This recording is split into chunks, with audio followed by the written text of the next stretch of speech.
MSc आज 22 February 2021 तदनुसार 10 फागुन 2077 सोमबार। आज हामी माथिल्लो कोठाबाट हेर्नेछौँ। आजको शीर्षक छ बहाना बिना। आज हामी परमेश्वरको वचन लुका 14को 15देखि 20सम्म पाठ गर्नेछौँ। उहाँसँग खाना बस्नेहरूमध्ये एकजनाले एक कुरा सुनेर उहाँलाई भन्यो, त्यो धन्य हो जसले परमेश्वरको राज्यमा भोज खानेछ। तर उहाँले त्यसलाई भन्नुभयो, कुनै एउटा मानिसले बेलुकीको एउटा विराट भोज तयार गर्यो र धेरैलाई निम्तो दियो। उसले आफ्नो नोकरलाई भोजन खाने बेलामा निम्ताराहरूलाई यसो भन्न पठायो, आउनुहोस्, अब सब थोक तयार छ। तर तिनीहरू सबैले समान रूपले एकनासको बहाना बनाउन लागे। पहिलाले त्यसलाई भन्यो, मैले एउटा खेत किनेको छु, मलाई त्यो हेर्न जानु परेको छ, म बिन्ती गर्दछु, मलाई माफी होस्। अनि अर्काले भन्यो, मैले 5 हल गोरु किनेको छु, म ती हेर्न जान्छु, म बिन्ती गर्दछु, मलाई माफी होस्। अर्काले भन्यो, मैले विवाह गरेको छु, यस कारण म आउन सक्दिनँ। लुका 14:19लाई लेखिका यहाँ जोड दिनुहुन्छ। अनि अर्कोले भन्यो, मैले 5 हल गोरु किनेको छु, म ती हेर्न जान्छु, म बिन्ती गर्दछु, मलाई माफी होस्। आमेन। लेखिका आफ्नो अनुभव र विचारलाई यहाँ यसरी प्रस्तुत गर्नुहुन्छ। जब म 8 वर्षकी थिएँ, मेरो शिक्षकले म एउटा निपुण लेखक हो भनेर मेरो प्रशंसा गर्नुभएको थियो। जीवनमा कसैले मेरो बारेमा असल कुरा भनेको त्यो नै पहिलो क्षण थियो। आफ्नो किशोरी अवस्थामा मैले प्राय डायरी लेख्ने गर्दथेँ र कुनै दिन त्यो प्रकाशित होला भनी सपना पनि देख्दथेँ।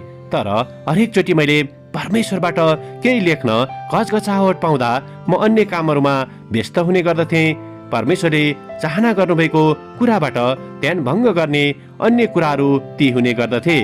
जसै मैले आफ्नो उच्च माध्यमिक विद्यालयको अध्ययनलाई सकाएँ, तब सायद कसैले मेरा लेखहरू पढ्ने इच्छा नगर्लान् भनी म आफै निश्चित हुन थालेँ।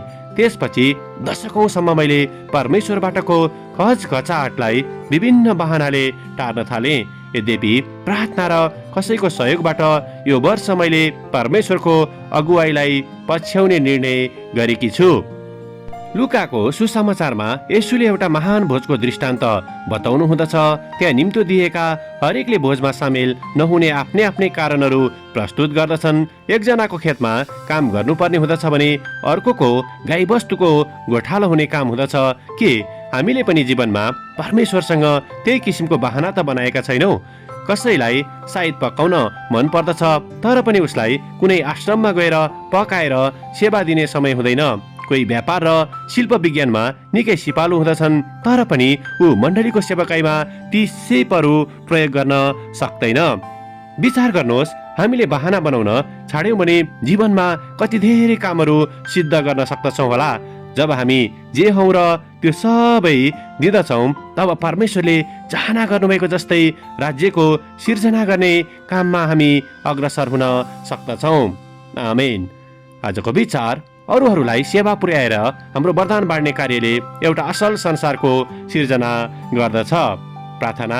अनन्तका परमेश्वर, हाम्रा बहानाहरूलाई क्षमा गर्नुहोस्, हामीलाई निरन्तर रूपमा तपाईँको मार्गमा अगुवाई गर्नुहोस्, ताकि तपाईँलाई हाम्रो पूर्ण हृदयले हामी सेवा गर्न सकौँ। येशूको नाउँमा आमेन।